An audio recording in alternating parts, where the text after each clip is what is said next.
തെറ്റിദ്ധാരണ, സഹനം, ഒറ്റുകൊടുക്കൽ, ഒറ്റപ്പെടലുകൾ, കണ്ണുനീര്, ചോര വീണ അവസ്ഥ, മുഖത്ത് തുപ്പലേറ്റ അവസ്ഥ, തെറ്റിദ്ധരിക്കപ്പെട്ടും ഒറ്റപ്പെട്ടും കുരിശെ കയറി നഗ്നനായും എല്ലാം ഈശോയ്ക്ക് കിട്ടിയെങ്കിൽ ഇപ്പൊ കിട്ടുന്ന സഹനം എന്നാന്നറിയോ? ഇത് ശാപമല്ല സാറേ, അവകാശം. അയ്യോ, ഇതൊന്നും ദഹിക്കില്ല, ചങ്കുപൊട്ടി മരിക്കും നിങ്ങള്.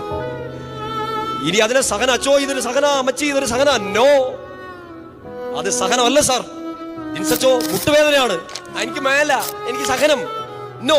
കാരണം എന്റെ ഈശോയും മുട്ടിടിച്ച് വീണു, അവന് മുട്ടുവേദന ഉണ്ടായി. അങ്ങനെയെങ്കിൽ ഇത് അവൻ എനിക്ക് തന്ന സഹനമല്ല, ഇത് അവൻ എനിക്ക് തന്ന അവകാശമാണ്. ഞാൻ ക്രിസ്തുവിന്റെ കൂട്ടവകാശി. നോക്കിയ നിങ്ങളുടെ സഹനങ്ങളെ കുറിച്ച്, നമ്മുടെ സഹനങ്ങളെ കുറിച്ച് നമുക്ക് അങ്ങനെ ഒന്ന് ചിന്തിക്കാൻ പറ്റെങ്കിൽ പിന്നെ ജില്ലായിട്ട് നിൽക്കില്ലേ നമ്മൾ?